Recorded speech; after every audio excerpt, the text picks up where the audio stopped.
వెంటనే కాళేశ్వరం మోటార్లు ఆన్ చేయండి, రిజర్వాయర్లు నింపి రైతాంగానికి నీళ్లు ఇవ్వండి. ఆలస్యం చేస్తే ఊరుకోము. లక్షలాది మంది రైతులతో కన్నెపల్లికి కదిలి మోటార్లు ఆన్ చేస్తాము అని హరీష్ రావు అన్నారు.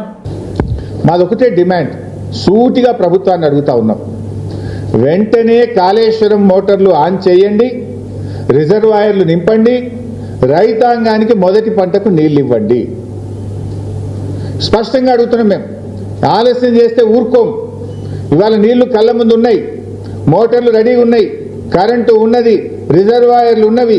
తక్షణమే మోటార్లు ఆన్ చేయండి, రైతాంగానికి నీళ్లు ఇవ్వండి. లేదంటే మాత్రం స్వయంగా కేసీఆర్ గారి నాయకత్వంలో లక్షలాది మంది రైతులందరం కలిసి కన్నేపల్లికి కదులుతాం, మోటార్లు ఆన్ చేస్తామని చెప్పి ప్రభుత్వాన్ని హెచ్చరిస్తా ఉన్నాం. మేం మాత్రం చూస్తూ ఊరుకోం. రైతులకు నష్టం జరిగితే బీఆర్ఎస్ పార్టీ ఊరుకోదుగాక ఊరుకోదు. మేము వదిలిపెట్టాం ఈ ప్రభుత్వాన్ని. ప్రజాశక్తిలో ఉన్న బలమేందో చూపిస్తాం.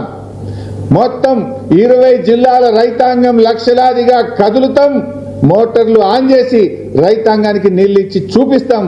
బిడ్డ అవకాశం మరి మీరు ఇస్తారా, మరి ప్రజలతో మమ్మల్ని కదలమంటారా, మీరే తేల్చుకోవాల్సిన అవసరం ఉంది. ఇది అన్యాయం. ఇది